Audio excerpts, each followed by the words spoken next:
Okay, Amma, you can start your session.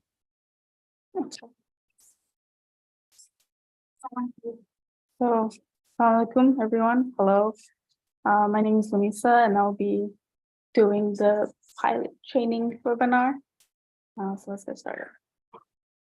So in this whole webinar, we're going to talk about all these topics. We're going to talk about the opportunities. We're going to talk about the requirements. We're going to talk about what training is like, the costs, the steps to get licensed, and what it feels like to become a pilot.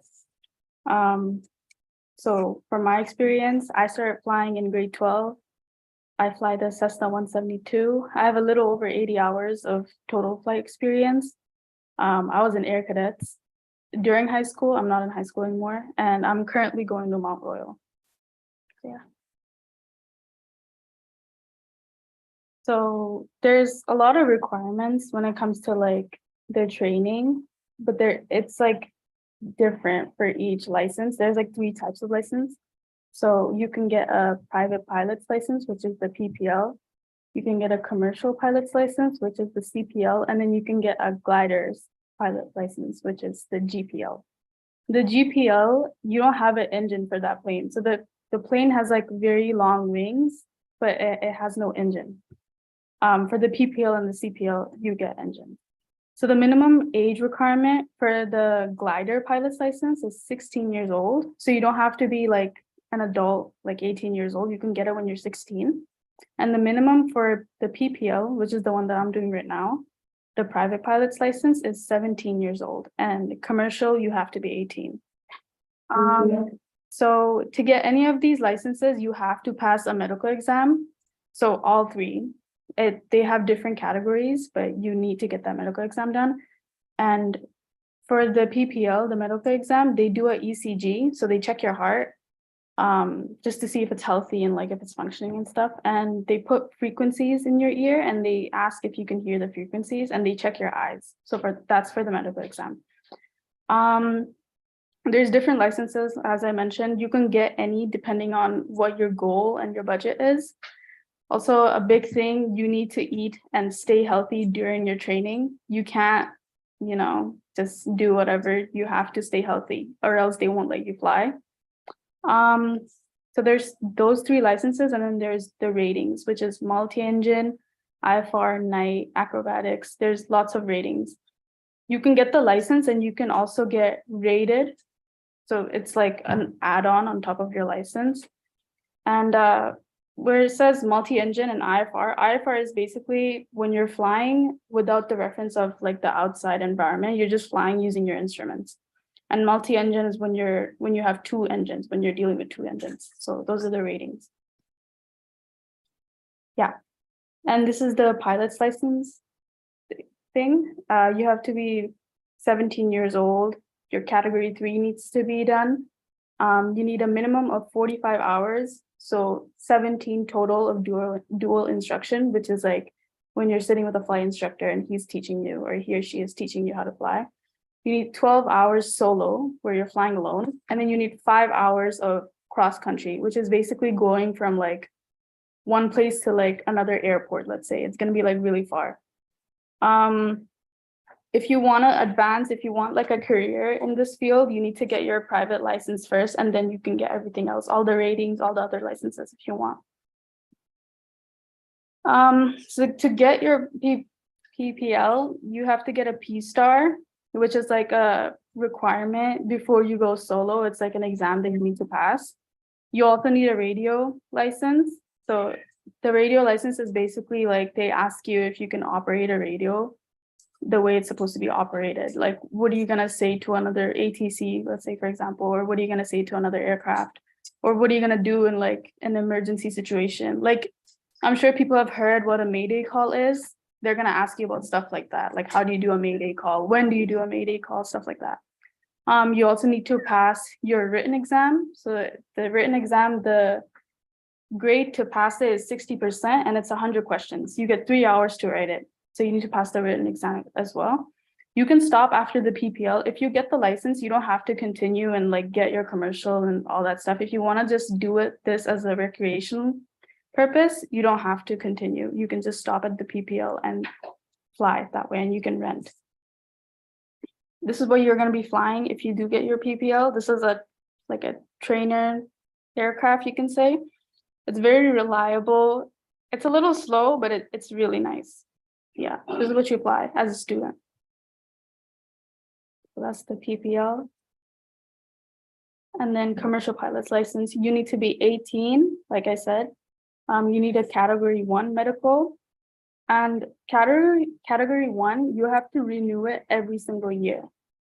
Like it has to be renewed. It's not like you get it once and like that's it. Like you have to keep renewing this medical, or else your license won't be valid.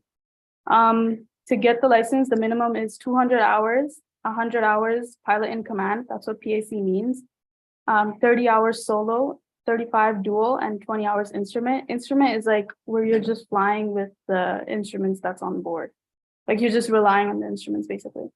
For the commercial pilot's license, you have student loans and grants from the government. Student loans, you also don't have to pay interest on it anymore, which is really good. So you don't have to pay the full training out of your pocket, and you can get help.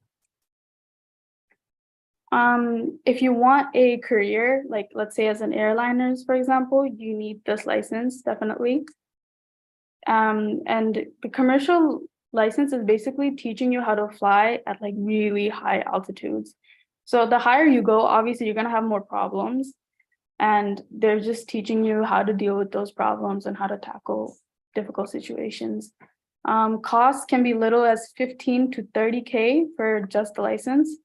And I really recommend that people do it full time, and it'll be like less costly if you do it full time. And again, this is the aircraft that you fly for your commercial. It's the same thing, but you just have different exercises.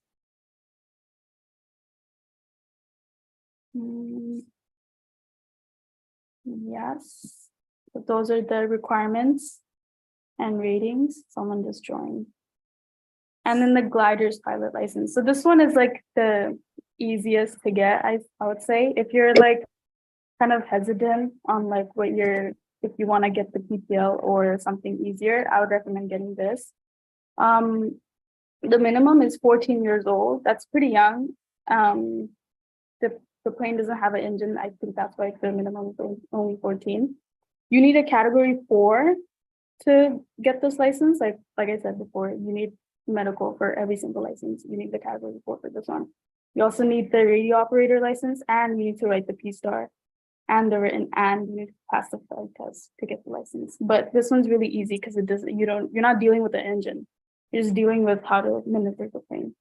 And this is what a glider looks like. The wings are very long. If you ever come across a glider, you will notice it right away. It doesn't have a fan or a propeller in front. It has no engine, and the wings are very long. And yeah, sorry, my cat. Oh God. Okay.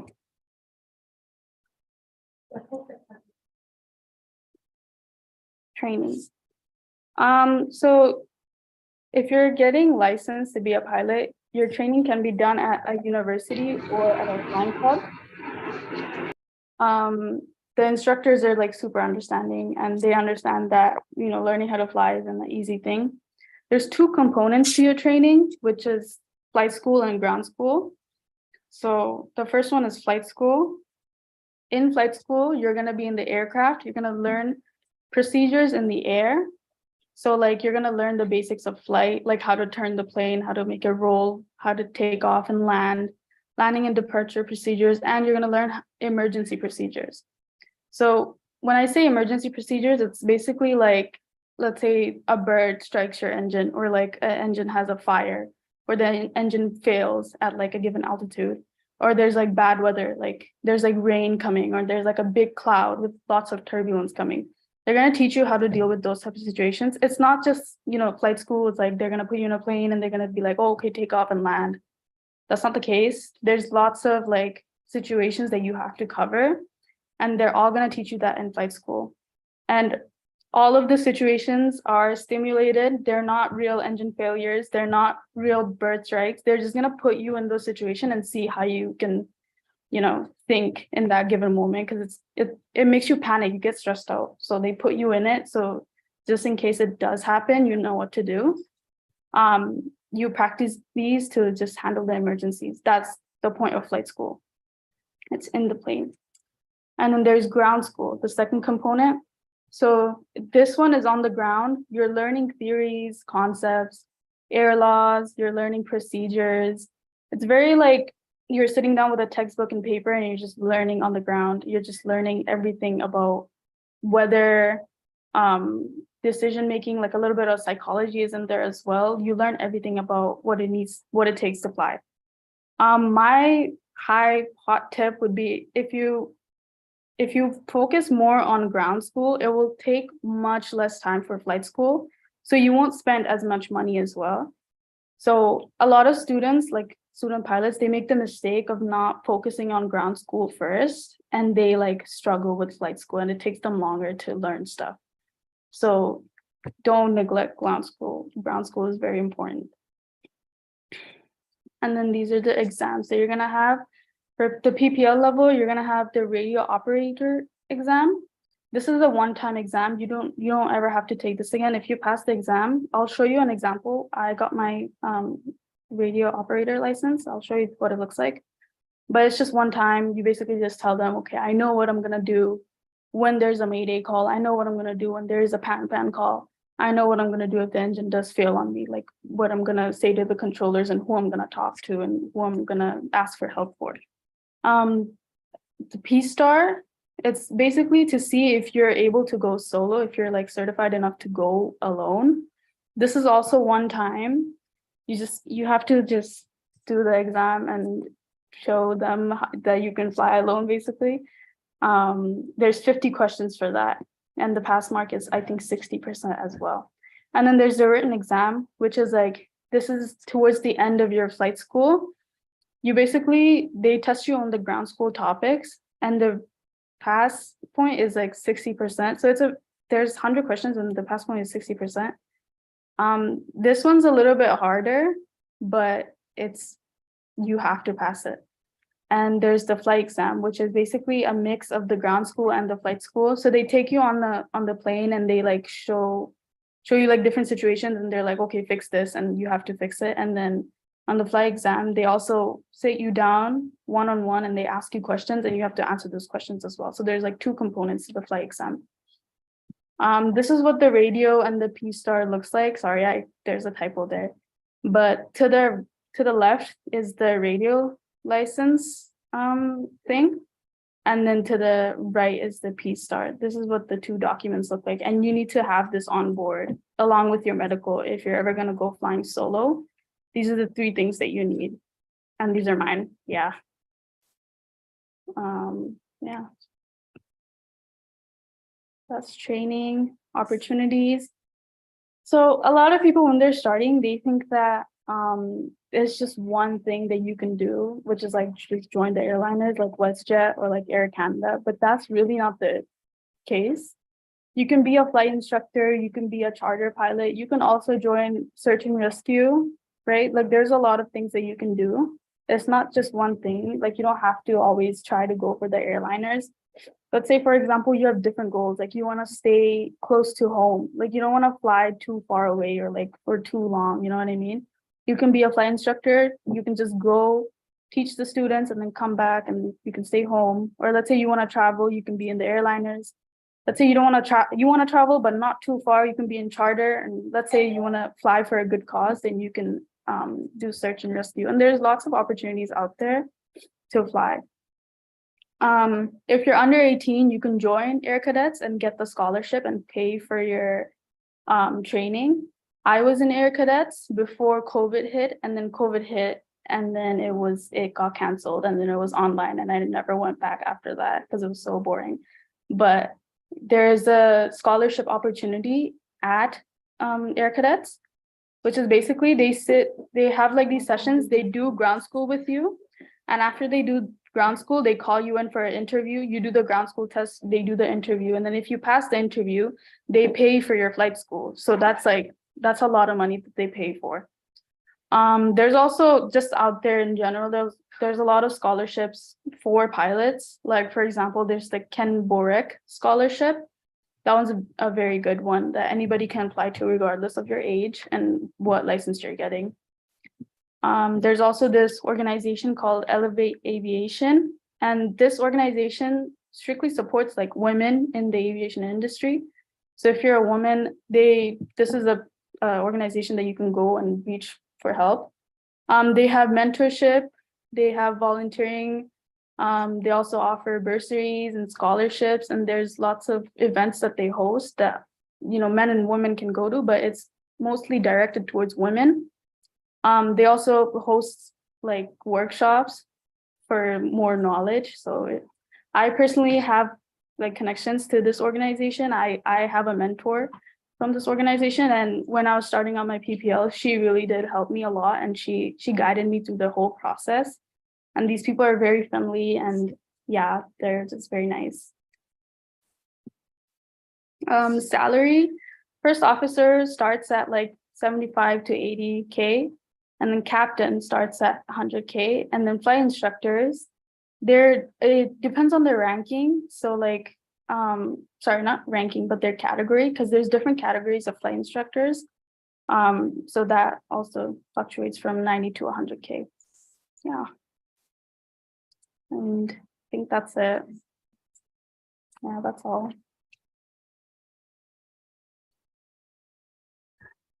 Any questions? Yes, thank you very much. Wonderful. It's a complete package. I got that. Alhamdulillah. So one question, maybe they can write some questions also there. Yeah. They can ask the question whenever that time or when they're ready.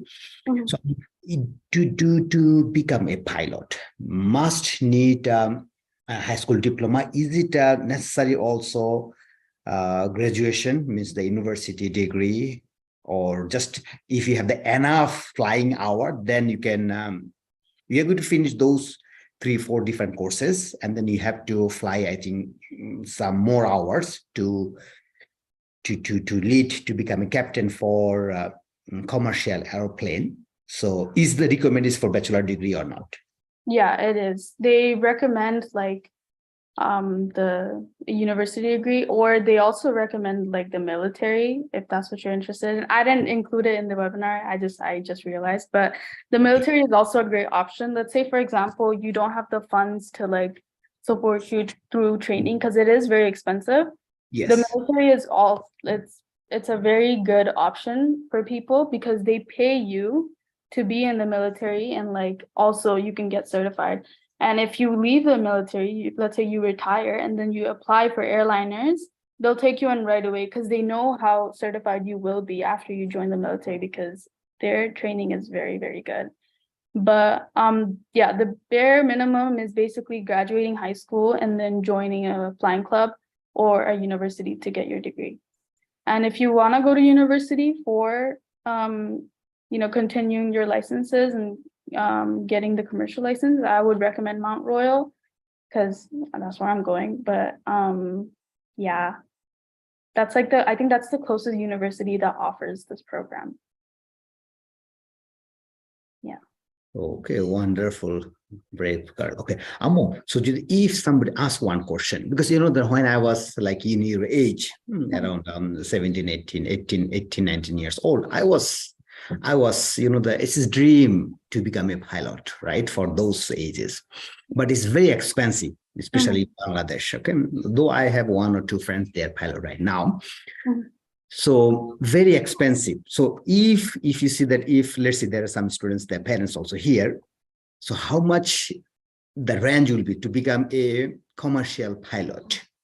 What will be the minimum cost for, I think, after high school to become to start their career? How much it will needed? Okay, so for the PPL, please do this full time. Don't do it part time, because for any of the licenses, for that fact, if you do it part time, you forget the skills, right?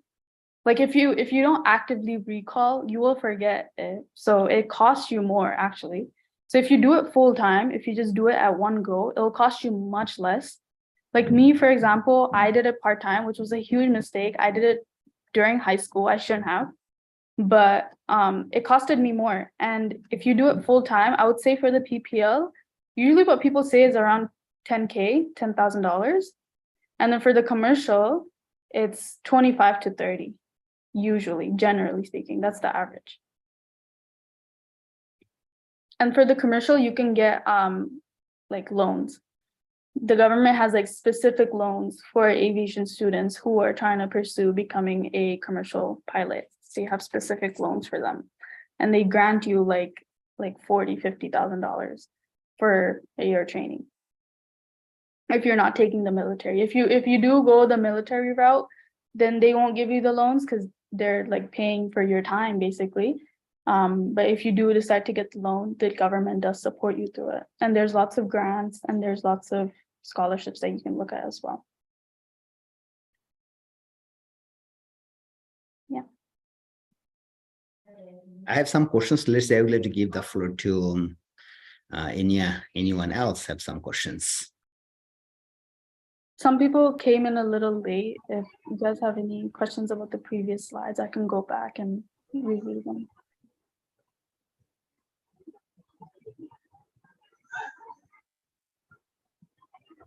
Okay, this is maybe a very common questions. Let's see who are grade 6, 7, 8 right now. Okay. What will be the suggestion for you? Where about the volunteer options, or if they would like to become pilots, so what will be your suggestion for them? I would recommend Air Cadets. Definitely, Air Cadets is like the way to go.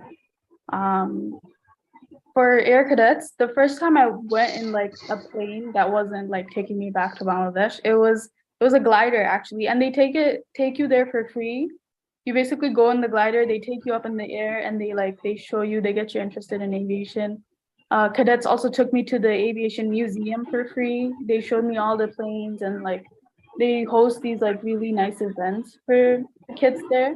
So I would really recommend Air Cadets for anybody who's young and wants to become a pilot. They'll definitely direct you through the right way. And when you're up levels, I think it's level 3s that can go to the scholarship. They can like try out for the scholarship. If you do end up getting the scholarship, you just saved like 10, 15 grand. Like that is my biggest recommendation for someone who is young. Join Air Cadets young, and then you can aim for the scholarship. It's not impossible. A lot of kids do get it. I know my friend who got the scholarship, but it got canceled due to COVID. So he didn't get the money, but yeah, he got the scholarship. If you work hard, you can get it.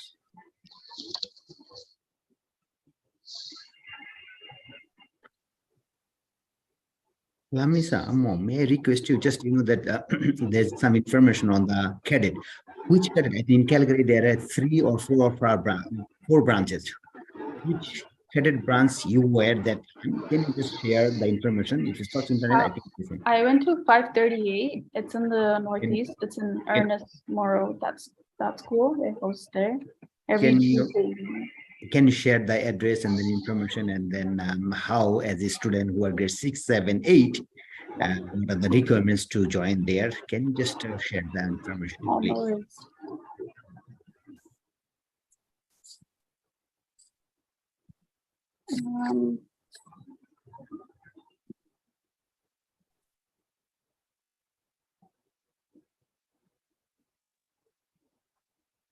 So there's these 3. I went to this one, 538. I'm just gonna click it. This one's in the Southeast. This one was the closest one. That's why I went there. Can you see my screen? Yes, I can see that.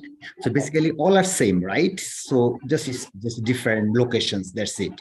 Yeah, it just depends on your location. Yeah, this is what they do. You have the blue uniform. They teach you a lot of stuff. They have like you can play instruments there, you can learn how to fly, you can learn leadership, stuff like that. And it's every Tuesday. For me, it was every Tuesday. I don't know about other departments, but for us it was every Tuesday afternoon. So what is the commitment for the Air Cadet? Is this weekly 3 hours or less or more? Or I think it's 3 hours, yeah. I think it's from 6 to 9.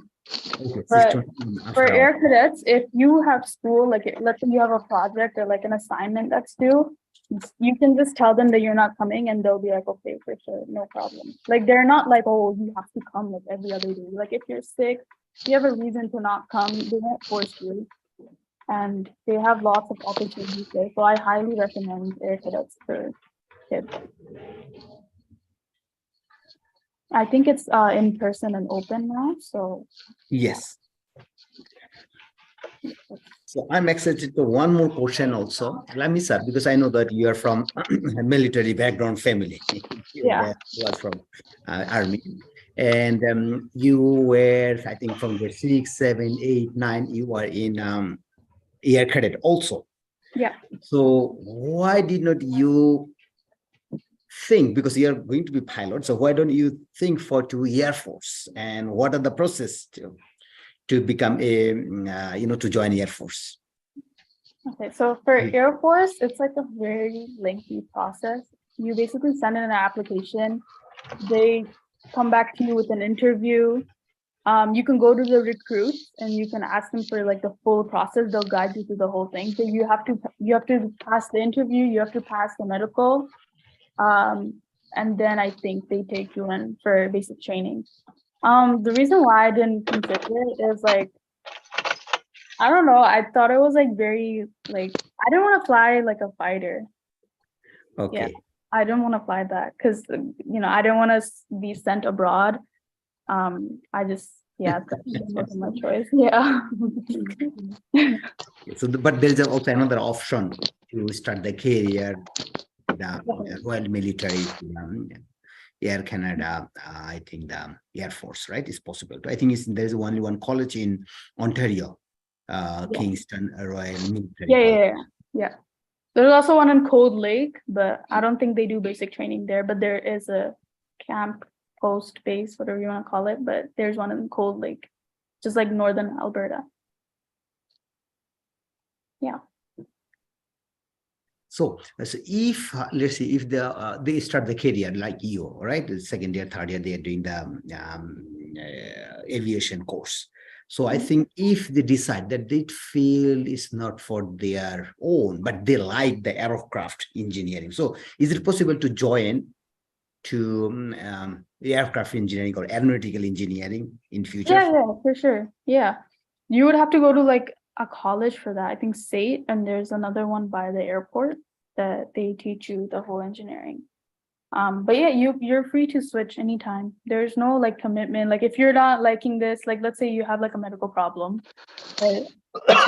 Let's say it's hard for you to breathe or something, like they're not gonna force you. No one's gonna force you to be like, no, you started this, you have to stay here. If you're not feeling safe, if you're not feeling like this is not the path that you want to take, you can always switch. There's lots of opportunities in the field.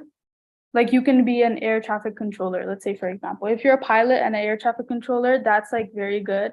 Like you know all the terminology, you know how everything works, you know how the circuit works. You can also be on the ground, you can be a ramp agent, you can be like be anything, anything aircraft related. Yeah, you can be a mechanic, flight engineer. Yeah, lots of things. Very good. Excellent. Excellent.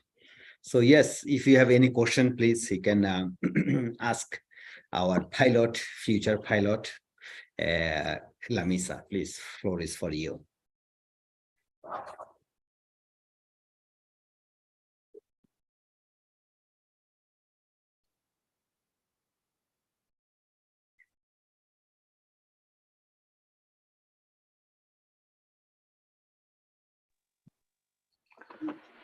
I'm not hearing anybody else talk, so that's why I started talking now. Can you hear me?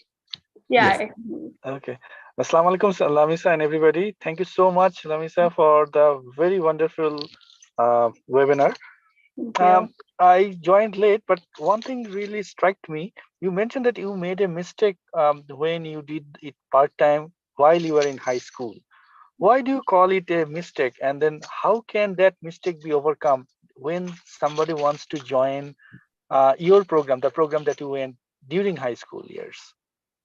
Okay, so basically my mistake was I did it part-time and I did it over weekends only, right? When you do that and you go a whole like 5-6 days without flying, you're gonna forget what you did the last session, right? Like, let's say, for example, last session we did landings. Landings is much more complicated than it sounds. There's a lot of things that's going on at the same time. Over time, it's natural to forget the little details. And when you start forgetting the little details, you're gonna forget the bigger picture. When you forget the little details, it makes it harder for you to like do a certain procedure, let's say. And when you forget, you do the whole thing all over again because they're not gonna let you go until you get it perfect. They're not gonna let you go. They're not gonna be like, okay, whatever. You're gonna remember it when the engine fails. Like they're not gonna say that. They're gonna expect perfection. So it's very hard to achieve perfection when you're taking such long breaks in between. That was my mistake. Second, during high school, I started it because I was so eager. I'm just like, oh my God, I just turned 17. I have to do it. I'm like the minimum age now, whatever. And I was so excited. I think what I would have done is like go after schools if that was an option.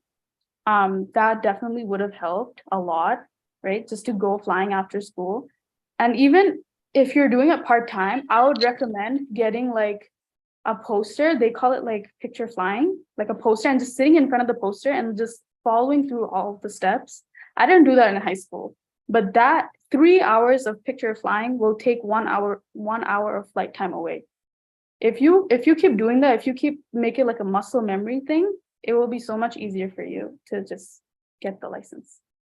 Yeah, that's why even like flight instructors, other pilots, they all recommend like doing full time so you don't forget the little details and you don't lose the muscle memory basically.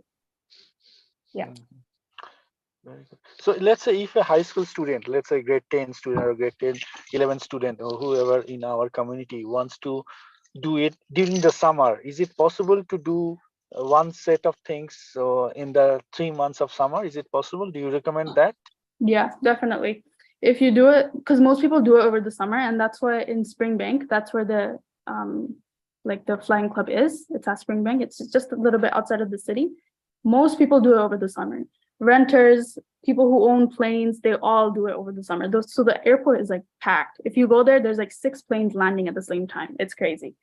So yeah, I would really recommend doing it over the summer, and because you don't, kids they don't really have anything to do over the summer. So if you just do it full time over the summer, full attention towards flying, it'll be much more cheaper and it'll take much less time to get the license.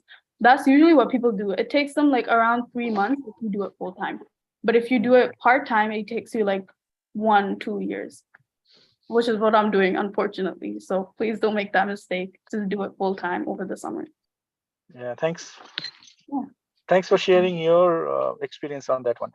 I see that you have been mentioning that what you have done throughout the program. Very, very informative. What keep you motivated? All these things, right? I know that you came from a military background family, and then possibly your parents are also really motivated. But what keep you motivated all the time? What are the tricks that kids can use in our community? Kids and adults can use in our community to keep that strong level of motivation like you? I think my main motivation comes after I like fly, because you get like such a dopamine rush after, like you're just like, oh my God, I'm actually flying. Like that's me in the air, right? And it's like having that much control over like an aircraft, it's just so fulfilling. I think that's what kept me motivated. I'm not gonna lie, sometimes I did lose motivation. Like sometimes I would get lazy. I would be like, oh my God, no, I'm not gonna do ground school today. Huge mistake. Please don't do that. But yeah, I would say like that was the biggest motivation. Also, my friends really motivated me. Like they would be like, oh, once you're a pilot, you have to get us first class tickets, stuff like that. They would always joke around. Even my parents, they would always joke around about stuff like that. So I think they really kept me going, and like they kept me motivated. And even when I would tell my parents, I would be like, this is getting too hard. Like I don't understand this. They found me like mentors. Like my dad found colleagues of his that really like motivated me and kept me going. They found me mentors. They motivated me. They were like, no, can't let this go. Too bad. Like they really helped me with this. Very good, very good. I think Araf has a question. He send it via chat. Araf, Yeah. you can ask the question yourself. Um, he said, if a high school student wanted to do this, what would their path be? Okay. Just to clarify, are you like grade 10, 11, 12? If you don't mind me asking. 11. So how old would that be? Are you 17? Yes. 17. Okay. I would, oh, he's 16. When are you turning 17? Let's say in 5 or 6 months. Okay, 5 or 6 months. Okay. I would say if you want to get your PPL, start by studying. Don't go straight to a flying club and be like, I want to start flying. Their objective is to just get you in the plane and like start getting you to rent out and like get instructors. That's their objective. The smarter way to do this would be to get into an online ground school. So you get your textbooks, they send you in the content, and you just start studying. Get your radio license, get your P-Star certificate, pass those 2 exams. And then what else? Yeah, get those 2 exams, start your ground school. You can stay ahead. You can learn how to fly through ground school. You'll be ahead if you do that. And then go to the flying club and say that I've been doing ground school and this is I did all of these. Can I take the exams and can I start flight school? You're gonna save so much money, you're gonna save so much time. They're just gonna take you in and they're gonna like speed things up with you. Like they're not gonna be like, oh, you know, this is how you turn. Like they're not gonna teach you that stuff. They expect you to know it from ground school. So that's what I would recommend if you are in high school, is to start with ground school first and get your medical and go on an intro flight. So the first flight I mentioned in one of the bubbles here, the first flight is called the intro flight. So on your intro flight, they take you up and they basically just get you like your toes dipped in the water, basically. The instructor kind of gives you the controls to see how it feels like when the plane moves. Also in the intro flight, you can see if you're motion sick or not. So let's say you do all the ground school, you do all the hard work, and then you go on the plane and you realize you're motion sick. What's gonna happen then? Like it just feels like a waste of time, right? So if you go on your intro flight, you can see like if the plane moves like this, okay, I'm not gonna throw up, right? I'm gonna use my example. When I went on my intro flight, I took my mom and my sister. My mom didn't come with us, but my sister did, and she sat in the back seat. When we got out of the flight, I was really happy, and my sister was on the verge of puking. She was like, "I'm never getting back on." It's like she was like, "No, this is so bad. Like he's really motion sick." So yeah, I think the intro flight will really tell you if you like flying or not, and if you're really adamant about being a pilot, the intro flight will really motivate you. Like it will be like, "Oh my God, I want to do more." Like it's good. Yeah. And even if you are motion sick, in the beginning, I had a problem where I wasn't eating before my flights because my parents thought that, oh, if you eat, if the plane starts shaking too much, you're gonna throw up. Another huge mistake. You have to eat before your flights. You're not gonna throw up, don't worry, but it keeps your brain like working.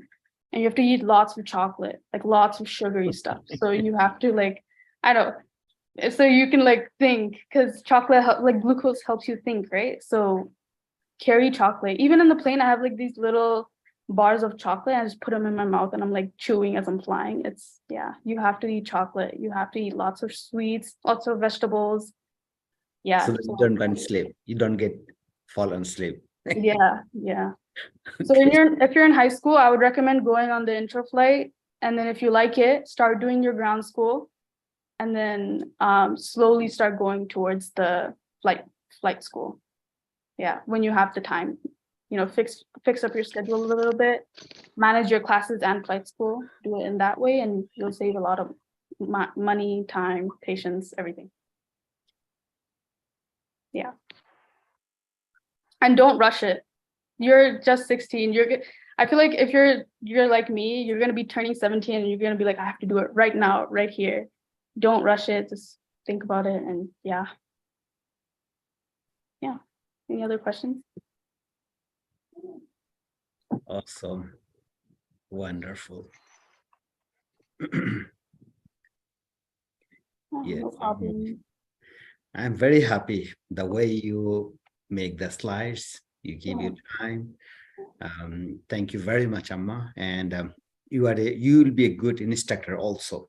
Like you are already. And you'll be good mentor. You are mentor. I'm going to refer some students, some parents to you to guide, to motivate them, inshallah. Inshallah, thank you. And we pray you become a big pilot, and then please carry us also. Jahid Angel and Mr. Alam, take us with you when you fly. Of course, yes. Yeah, thank you very And- much. Yeah, And I thank you. take chocolate with me. Chocolate, yeah. All the chocolate lovers should go to like becoming a pilot. All the chocolate lovers. That's the motivation for Araf and other kids. Yeah. Yeah. Oh, So I have one last comment, Lamisa. Thank you so much for taking this time. I know that you have spent a lot of time because the poster that you created is wonderful. thank Uh, you. One thing I would like to add on this thing, you also mentioned, you also chalked down the steps that a high schooler can become a pilot, right? And you also explained in detail in this webinar your thing, right? So either you or Mr. Lalam, whoever can do that. If you can chalk down it in writing and then put it, I know that Mr. Alam will be putting it into YouTube. If you can do it, it will be really beneficial for our next generation. And as Mr. Alam said, you are already a mentor. So when you are mentoring other parents or other kids about that, please, if you have some more information, let us know, because we can enrich our website on that side, Yeah, yeah, for sure. Okay, good. Yeah. Thank you so much. I really appreciate your time. Thank you. Thank you for Okay. I would coming. like to add one more information. Yesterday, I think day before yesterday, from BC, Afrin shared that there's some kind of, in credit also, there are some courses you Yeah. can do. It is called dual credit, some kind of, or it could help you to finish your high school credit also. Yeah. Do you have any information about that? If they do some kind of related this course, I know in the state University of Calgary, they have pre-medical, there's a business course, there's a called also some kind of accounting or a pre-engineering course. Is there anything in Calgary they offer? I think for air cadets, you do get credits. Yeah, I think you do. I'm not really sure because I joined at such a weird time. Okay. I did it for like 6 months and then COVID hit and then they shut the whole thing down. So I was just like, I don't know what to do. But I think they do. I'm not sure, but I'm pretty sure they do give credits because it's a very well-renowned government-owned thing, right? Okay. Like cadets. So I'm pretty sure they do give credits. Thank you very much. I'm going to search and then share with you, or if you have some information, just let me know. So Yeah. then I can email to the parents who are interested more. Yeah, for sure. Okay. Thank you very much, Lamisa. No problem. Thank you for having me. Bye-bye.